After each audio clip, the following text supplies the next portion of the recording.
श्री दुर्गा सप्तशती प्रथम अध्याय। ओम अस्य प्रथम चरित्रस्य ब्रह्मा ऋषि महाकाली देवता गायत्री छंद नंदा शक्ति रक्तदंतिका बीजम अग्निस्तत्वम ऋग्वेद स्वरूपम श्री महाकाली प्रीत्यर्थे प्रथम चरित्र जपे विनियोग है।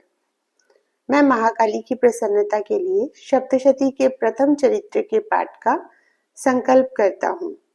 इस प्रथम चरित्र के ऋषि ब्रह्मा जी, देवता महाकाली, छंद गायत्री, शक्ति नंदा, बीज रक्तदंतिका, तत्व अग्नि तथा स्वरूप ऋग्वेद है। देवी के स्वरूप का ध्यान करें। हरि के सो जाने पर, योग निद्रा में लीन हो जाने पर मधु कैटभ दैत्यों के वध के लिए स्वयं ब्रह्मा जी ने जिस देवी का स्तवन करते हुए स्मरण किया अर्थात शरण ग्रहण की, जो देवी अपने 10 हाथों में खड्ग, तलवार, चक्र, गदा, धनुष, बाण, गोला, शूल, त्रिशूल, बंदूक और दुष्ट दैत्यों के मस्तकों तथा शंख प्रभृति 10 आयुधों को धारण करती है, 3 नेत्रों वाली है तथा जिसके सारे अंग दिव्य आभूषणों से सदा दमकते एवं अत्यंत सुशोभित रहते हैं, जिसके शरीर की आभा नीलकांत मणि के समान नीली एवं मोहक है तथा जिसके 10 मुख और 10 चरण है। मैं उस देवी को प्रणाम करता हूँ, उसकी स्तुति करता हूँ और उसकी शरण याचना करता हूँ। ओम नमः चंडिकाए। भगवती चंडिका देवी को मेरा बारंबार एवं शत शत प्रणाम। मार्कंडेय जी ऋषि बोले, विप्रो, मैं आप लोगों को 8वें मनु कहे जाने वाले भगवान सूर्य के सुपुत्र सावर्णी की उत्पत्ति की कथा विस्तार पूर्वक सुनाता हूँ। आप लोग सावधान होकर सुने। विप्रो, सूर्यदेव के सुपुत्र महाभाग सावर्णी भगवती महामाया की कृपा से जिस प्रकार मनवंतर के स्वामी बनने में समर्थ हुए, वह प्रसंग मैं आप लोगों को सुनाता हूँ। पूर्व काल में स्वरोचेश मनवंतर में चैत्र वंश में उत्पन्न सूरत नामक राजा का समस्त भूमंडल पर एकाधिकार था। राजा सूरत अपने औरस पुत्रों की भांति ही अपने प्रजाजनों का पालन पोषण करते थे, तो भी उस समय के आतताई क्षत्रिय कोला विध्वंसी दक्षिण भारत की कोला नाम की प्रसिद्ध नगरी, जो प्राचीन काल में प्रतापी राजाओं की राजधानी थी, को ध्वंस करने में सफल होने के कारण इस नाम से विख्यात हुए। अकारण ही राजा सूरत के शत्रु बन गए। राजा सूरत की सेना बड़ी प्रबल थी, उसकी राजनीति भी सुलझी हुई थी और इधर कोला विध्वंसी संख्या में भी कम थी। फिर भी न जाने कैसे राजा सूरत युद्ध में पराजित हो गए। राजा सूरत युद्ध क्षेत्र से लौटकर अपने पहले के छोटे से राज्य की राजधानी में सिमट कर रहने लगे। समस्त पृथ्वी पर से उनका अधिकार जाता रहा, परंतु कोला विध्वंसियों ने यहाँ भी उनका पीछा न छोड़ा, उन पर धावा बोल दिया। राजा सूरत का मनोबल क्षीण हो गया था। इधर सेना को भी चुकता देखकर दुष्ट एवं नीच मंत्रियों ने कोष हथियाकर और सैनिकों को बरगलाकर राजा को अकेला और असहाय बनाकर छोड़ दिया। अपने प्रभुत्व और वैभव के नष्ट हो जाने पर राजा सूरत शिकार खेलने के बहाने घोड़े पर सवार होकर अकेले ही घने वन की ओर चल दिए। घने वन में भटकते हुए वे मेधा मुनि के आश्रम में जा पहुंचे। यहाँ हिंसक एवं सहज बैरी जीव जंतुओं को आपसी भाईचारे एवं प्रेम भाव से विचरता देखकर राजा के आश्चर्य का ठिकाना न रहा। राजा ने देखा कि मुनि के बहुत से शिष्य भी वहां अत्यंत शांत भाव से विचरण करते हुए आश्रम की शोभा बढ़ा रहे थे। आश्रम के वातावरण से सम्मोहित राजा सूरत आश्रम के भीतर चले गए। मेधा मुनि ने राजा का यथोचित स्वागत सत्कार किया और फिर मुनि की अनुमति पाकर राजा कुछ समय के लिए आश्रम में ही रुक गए। आश्रम में रहते हुए राजा के मन में विचार आया कि मैं तो यहाँ इस आश्रम में अपना समय सुखपूर्वक बिता रहा हूँ, परंतु मेरे पूर्वजों द्वारा रक्षित एवं सुशोभित नगर आज मेरे बिना सूना लग रहा होगा तथा पूर्वजों की परंपरा का निर्वाह करते हुए मेरे द्वारा पालित प्रजाजनों के लिए धर्म पूर्वक जीवन निर्वाह करना असंभव हो रहा होगा। राजा ने सोचा कि सदैव मद की वर्षा करने वाला जिस हाथी के गालों से जितना अधिक मद रिसता है, वह हाथी उतना अधिक उत्कृष्ट तथा उच्च कोटि का माना जाता है। तो सदैव मद की वर्षा करने वाला और शूरवीर मेरा प्रधान हाथी शत्रुओं के हाथ में पड़कर न जाने किन दुखों को झेलता होगा। मेरी कृपा के आकांक्षी तथा मुझसे ही धन मान पाकर सदैव मेरे अधीन रहने वाले सम्माननीय प्रजाजन अब शत्रुओं का मुंह जोहने को विवश हो रहे होंगे। मेरे द्वारा कष्ट से संचित किया गया राजकोष अपव्ययी दुष्ट राजाओं द्वारा अविवेक, निर्ममता एवं उच्छृंखलता से खर्च किए जाने से रिक्त सा हो गया होगा। राजा सूरत इस प्रकार के अनेक विचारों में खोए हुए उदास रहते थे। उनके मन को चिंता और अशांति ने बुरी तरह घेर रखा था। वे प्रजा के हित चिंतन में व्यग्र से थे। मेधा मुनि के आश्रम में व्यग्र भाव से दिन बिताते राजा सूरत ने एक दिन उस आश्रम के समीप एक वैश्य को देखा तो राजा ने उससे उसका परिचय, नाम, जाति आदि तथा वन में आने का प्रयोजन पूछा। राजा ने वैश्य के चेहरे को देखते हुए कहा, तुम मुझे दुखी एवं संतप्त दिखाई देते हो। क्या मैं तुम्हारे दुख शोक का कारण जान सकता हूँ? राजा सूरत के आत्मीयता एवं सहानुभूतिपूर्ण वचनों को सुनकर वैश्य ने कृतज्ञता एवं आभार प्रकट करते हुए उत्तर दिया। वैश्य बोला, राजन, मेरा नाम समाधि है, मेरा वर्ण वैश्य है और परिवार धन धान्य से संपन्न है। मेरे दुष्ट पुत्रों और स्त्रियों ने लालच से मेरी विपुल संपत्ति और मेरा कोष मुझसे छीनकर मुझे घर से बाहर निकाल दिया है। इस समय मैं धन, स्त्री और पुत्र आदि से वंचित हूँ। राजन, दुख की बात यह है कि मेरे विश्वस्त एवं आत्मीय बंधुओं ने मेरा धन मुझसे छीनकर मुझे असहाय बनाकर छोड़ दिया है। मैं भटकता हुआ इस आश्रम की ओर आ गया हूँ।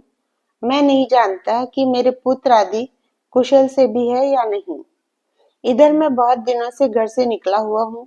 अपने स्त्री पुत्र आदि के कुशल मंगल को जानने का मेरे पास कोई साधन नहीं है।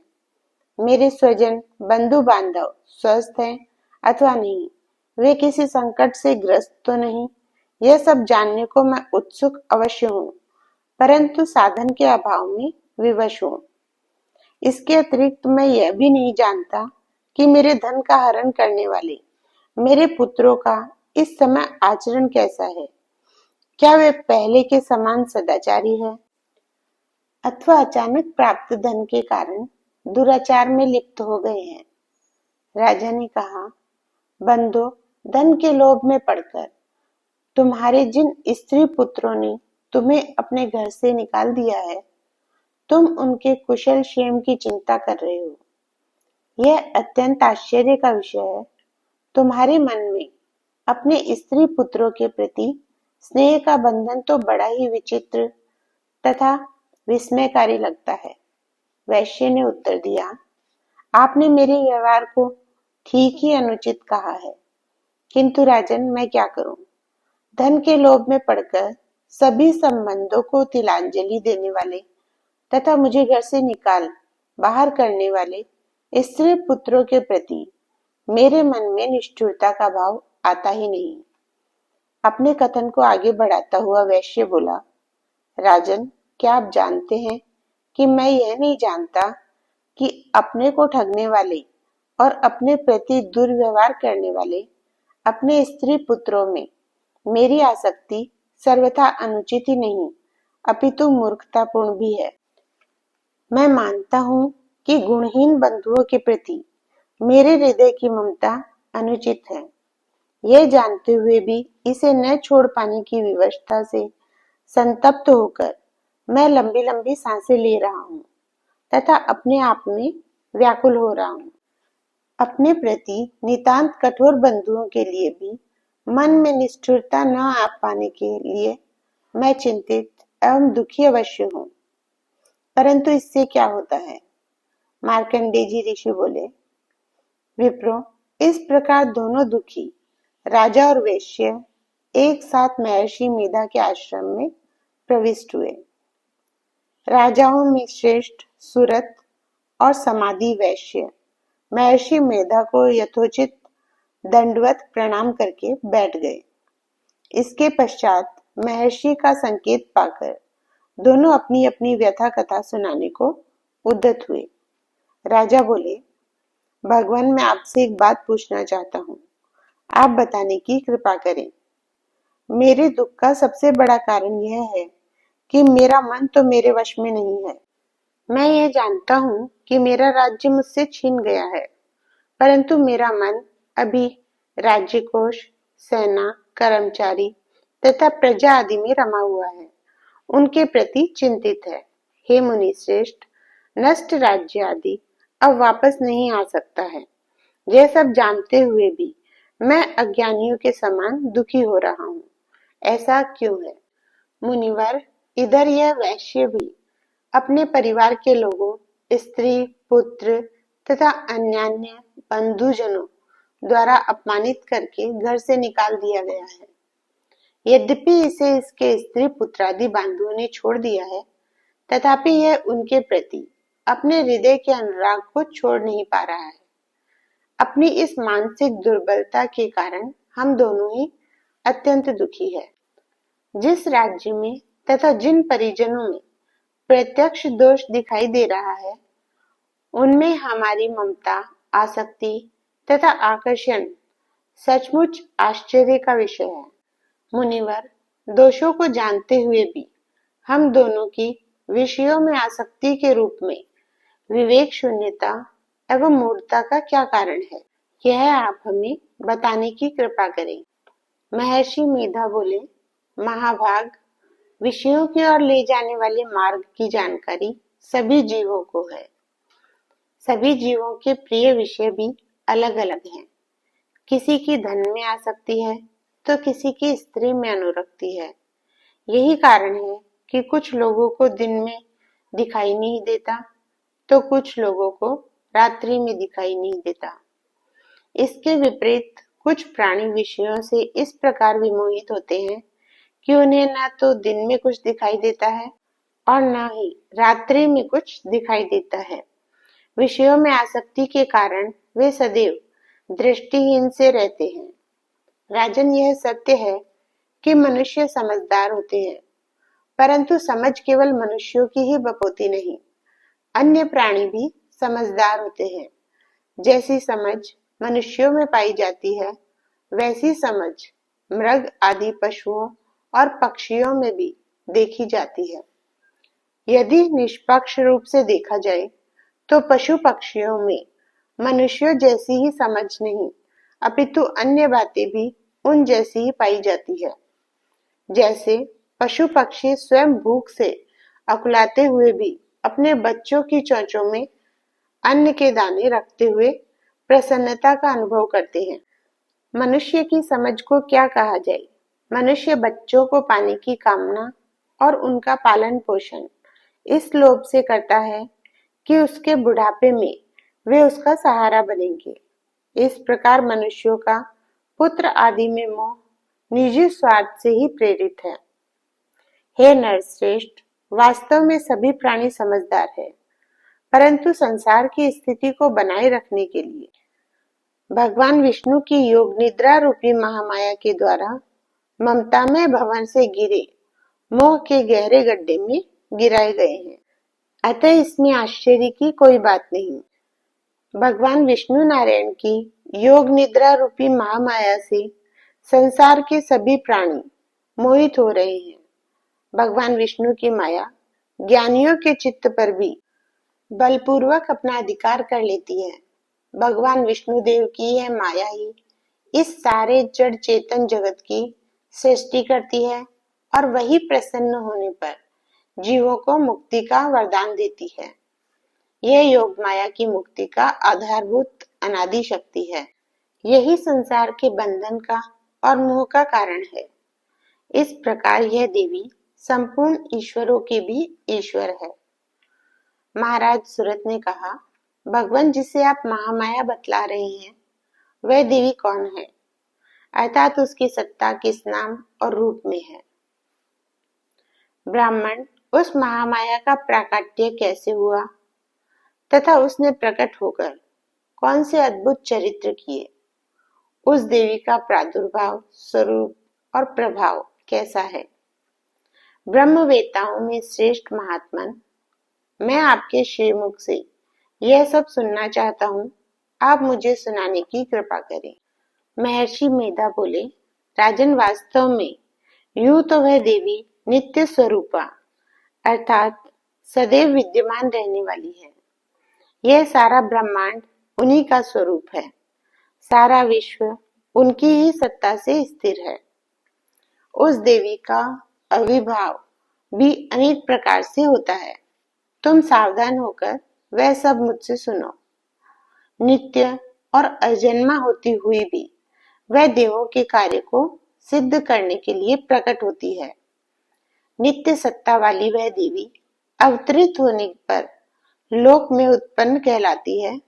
कल्प के अंत में जब संपूर्ण जगत समुद्र में व्याप्त हो गया था और भगवान विष्णु नारायण शेष शैया पर योग निद्रा में लीन हो रहे थे, उस समय मधु और कैटभ नामक दो लोक प्रसिद्ध अत्यंत भयंकर असुर जो भगवान विष्णु के कान की मैल से उत्पन्न हुए थे, विष्णु जी की नाभि से निकले कमल पर विराजमान ब्रह्मा जी का वध करने के लिए उनकी ओर लपके। ब्रह्मा जी ने भगवान विष्णु नारायण को योग निद्रा निमग्न और दोनों असुरों को अत्यंत उग्र एवं उद्धत देखकर एकाग्र चित्त से योग निद्रा को स्तुति द्वारा प्रसन्न किया। ब्रह्मा जी ने हरि के नेत्रों में स्थित विश्वेश्वरी जगत जननी विश्व की उत्पत्ति, स्थिति और संहार का आधारभूत योग निद्रा से भगवान विष्णु नारायण को जगाने का अनुरोध करते हुए कहा। ब्रह्मा जी ने तेज स्वरूप भगवान विष्णु की अतुल शक्ति निद्रा देवी का स्तवन किया। ब्रह्मा जी बोले, हे देवी, तुम ही स्वाहा, देवों को यज्ञ में दी जाने वाली आहुति का मंत्र, तुम ही स्वदा पितरों के तर्पण श्राद्ध के समय उच्चारण किए जाने वाला मंत्र, और तुम ही वशटकार हो, ऋषियों की प्रसन्नता के लिए स्तुति रूप में उच्चारण किए जाने वाला मंत्रो। स्वर तुम्हारी ही स्वरूप है, तुम ही जीवनदायिनी सुधा हो और प्रणव की 3 मात्राओं ओम में तुम ही स्थित हो। प्रणव अक्षर में बिंदु अनुस्वार रूप में स्थित तथा विशेष रूप से उच्चारण न की जा सकने वाली अर्ध मात्रा तुम ही हो। देवी तुम ही संध्या हो, तुम ही सावित्री, सूर्य पत्नी तथा विश्व को जन्म देने वाली ममतामयी माँ हो। तुम ही इस संसार को अस्तित्व में लाती हो और तुम ही इसे धारण करती हो, इसका पालन पोषण करती हो। हे देवी, तुम ही सारे विश्व की स्थिति का आधार हो और तुम ही प्रलय का कारण भूत हो। वस्तुतः उत्पत्ति करते समय तुम ही सृष्टि रूपा हो, पालन पोषण करते समय तुम ही स्थिति रूपा हो तथा कल्प के अंत में प्रयत्न करते समय तुम ही संहार रूपा हो। इस प्रकार हे देवी, इस संसार की सत्ता असत्ता अर्थात उत्पत्ति, स्थिति और विनाश सब कुछ तुमसे ही है। तुम ही महाविद्या हो, तुम ही महामाया हो, तुम ही महामेधा हो, यज्ञ रूप हो तथा तुम ही महास्मृति हो। हे देवी, तुम ही मोह स्वरूप हो। तुम ही महादेवी, महाअसुरी तथा सभी तीनों सत, रज तथा तम गुणों को प्रकट करने वाली प्रकृति हो। तुम ही भयंकर कालरात्रि, महारात्रि और मोहरात्रि हो। तुम ही श्री हो, लक्ष्मी हो। तुम ही ईश्वरी, सामर्थ्य अथवा शक्ति हो। तुम ही लज्जा हो और तुम ही ज्ञान का परिचय देने वाली बुद्धि हो। हे देवी, तुम ही लज्जा, दुष्कर्मों में अरुचि अथवा उनसे संकोच, पुष्टि, संपन्नता, तुष्टि, प्रसन्नता, शांति, चित्त की स्थिरता तथा शांति, सहनशीलता हो। तुम ही खड़ग, त्रिशूल, गदा और चक्र धारण करने से भयंकर दिखने वाली हो। हे भगवती, शंख, धनुष, बाण, पुशुंडी, बंदूक और परिघ, गोला आदि तुम्हारे ही आयुध, अस्त्र शस्त्र हैं। तुम ही जहाँ भयंकर हो, वही तुम ही सौम्य से भी सौम्य हो। इतना ही नहीं, अपितु संसार के सभी सौम्य पदार्थों से कहीं अधिक सौम्य, सुंदर एवं मोहक हो। हे परमेश्वरी, इस सकल संसार में जितने भी सत और असत पदार्थ हैं, उन सब से परे रहने वाली तथा पर और अपुर से भी अतीत तुम ही हो। हे भगवती, विश्व में जो भी शक्तिमान है, उसकी शक्ति तुम ही हो। इस स्थिति में तुम्हारे अतिरिक्त किसकी स्तुति की जा सकती है? देवी, संसार की उत्पत्ति करके उसका पालन और संहार करने वाले भगवान विष्णु नारायण को भी तुमने अपने वश, निद्रा में लीन कर रखा है। तुम्हारी महिमा का पार कौन पा सकता है? देवी, सृष्टि की रक्षा के लिए तुम ही भगवान विष्णु जी को विभिन्न शरीर, अवतार धारण कराती हो। वस्तुतः तुम स्वयं ही अपने उदार प्रभाव से प्रशंसित हो। अन्यथा किसी भी प्राणी में तुम्हारी स्तुति करने की कोई सामर्थ्य है ही नहीं। हे देवी, मेरी आपसे प्रार्थना है कि मधु और कैटब नाम वाले दोनों दृष्ट दैत्यों को मुंह में डाल दो और भगवान विष्णु नारायण को जगाने की कृपा करो। हे देवी, भगवान विष्णु जी के जागने पर आप उनके मन में दोनों दैत्यों के वध की भावना उत्पन्न करो। इस प्रकार उन्हीं दैत्यों के नाश के लिए उन्हें प्रेरित करो। महर्षि मेधा बोले, ब्रह्मा जी ने इस प्रकार तमोगुण की अधिष्ठात्री देवी भगवती जगदम्बा की स्तुति की। ब्रह्मा जी ने देवी से मधु और कैटब नामक दुर्दांत दैत्यों के वध के लिए भगवान विष्णु जी को जगाने का अनुरोध किया। तो भगवती जगदम्बा ने भगवान विष्णु जी के नेत्रों, मुख, नासिका, भुजाएं, हृदय और वक्षस्थल को मुक्त कर दिया। तत्पश्चात देवी अयोनिज ब्रह्मा जी के समक्ष प्रत्यक्ष रूप से खड़ी हो गई। संसार के सभी प्राणी स्त्री की योनि से जन्म लेने के कारण योनिज कहलाते हैं, परंतु ब्रह्मा जी किसी स्त्री की योनि से उत्पन्न न होने के कारण अयोनिज कहलाते हैं। और इधर जगत के दुख का निवारण करने वाले भगवान विष्णु जी योग निद्रा से मुक्त होते ही जागकर उठ खड़े हुए। समुद्र में शेष सैया से उठने पर भगवान विष्णु नारायण ने मधु और कैटब नाम वाले प्रचंड पराक्रमी एवं दुष्ट बुद्धि दैत्यों को देखा। भगवान विष्णु नारायण ने देखा कि क्रोध के कारण उन दोनों दैत्यों के नेत्र दहकते अंगारों के समान जल रहे थे और वे ब्रह्मा जी को अपना भोजन बनाने के लिए उनकी ओर लपक रहे थे। यह देखते ही भगवान विष्णु नारायण उठ खड़े हुए और उन दोनों दैत्यों के साथ युद्ध करने लगे। अपने बल से उन्मत्त एवं उद्यत उन दोनों दैत्यों के साथ भगवान विष्णु नारायण का 5000 वर्षों तक युद्ध चलता रहा। अंततः भगवान ने उन्हें अपनी माया से मोहित कर दिया। भगवान की माया से मोहित उन दोनों दैत्यों ने भगवान विष्णु नारायण से कहा, तुम हमसे कोई वर मांग लो। श्री भगवान बोले, यदि तुम मुझ पर प्रसन्न हो तो तुम दोनों मेरे हाथों मरना स्वीकार कर लो। इसके अतिरिक्त मुझे और कुछ नहीं मांगना है, एकमात्र यही वर मुझे चाहिए। महर्षि मेधा बोले, भगवान ने अपनी माया का प्रसार इस प्रकार से किया कि उन दोनों को चारों ओर जल ही जल दिखाई देने लगा। जल के अतिरिक्त और कुछ भी न दिखा। चारों ओर जल को देखकर उन दूर दैत्यों ने भगवान विष्णु जी को चतुरता से कहा, ठीक है, हम तुम्हें तुम्हारे द्वारा याचित वर प्रदान करते हैं, परंतु हमारी शर्त यह है कि जहां पृथ्वी जल में डूबी हुई ना हो और जो स्थान सूखा हो, वहां तुम हमारा वध कर सकते हो।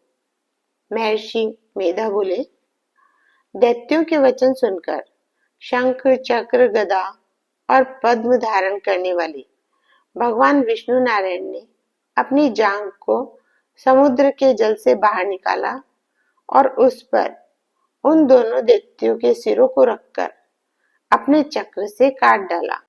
ब्रह्मा जी द्वारा स्तुति किए जाने पर जगदम्बा स्वयं प्रकट हुई थी। अब मैं तुम लोगों को उस देवी के प्रभाव के बारे में बताता हूँ। तुम लोग ध्यान देकर सुनो।